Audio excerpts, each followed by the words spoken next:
Bonjour chers parents. Cette semaine, on a exploré un atelier sur la conscience des émotions. Et on a appris que les émotions sont comme des messagères qui viennent nous dire ce qui se passe à l'intérieur de nous, que ce soit de la joie, de la tristesse, de la colère ou de la peur. Et que toutes les émotions sont importantes à entendre. En les nommant avec bienveillance, on leur permet de s'apaiser. Ça aide aussi de créer un espace entre ce qu'on ressent et la manière dont on va réagir. Avec le temps, la pratique, cet espace-là nous permet de mieux gérer nos émotions et de choisir la réponse qui nous semble la plus appropriée pour la situation. C'est un apprentissage qui se fait tranquillement. Les enfants développent doucement cette capacité-là grâce à la pratique. Alors, pour réinvestir ces apprentissages-là en famille, je propose 2 exercices à essayer ensemble à la maison. Le premier, c'est le jeu des émotions.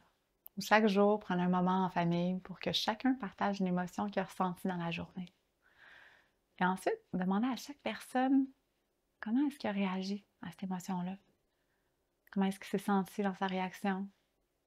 Qu'est-ce qu'il aurait pu faire autrement s'il ne s'est pas senti bien dans sa réaction?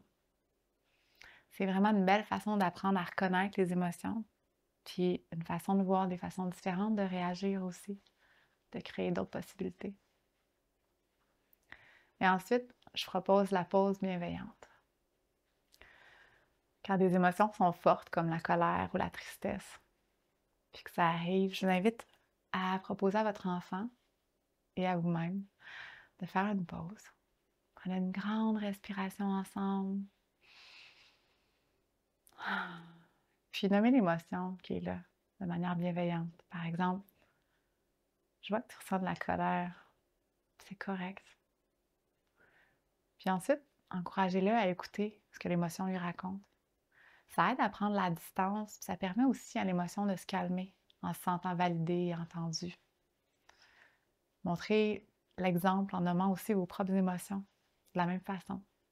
Comme ça, votre enfant peut observer puis apprendre pour le faire par lui-même par la suite. Ces exercices-là permettent à toute la famille de développer petit à petit une meilleure conscience des émotions, puis de mieux les gérer au quotidien. Merci de soutenir votre enfant dans la démarche et d'intégrer les pratiques dans votre quotidien. Je vous souhaite une bonne exploration à la maison. À bientôt.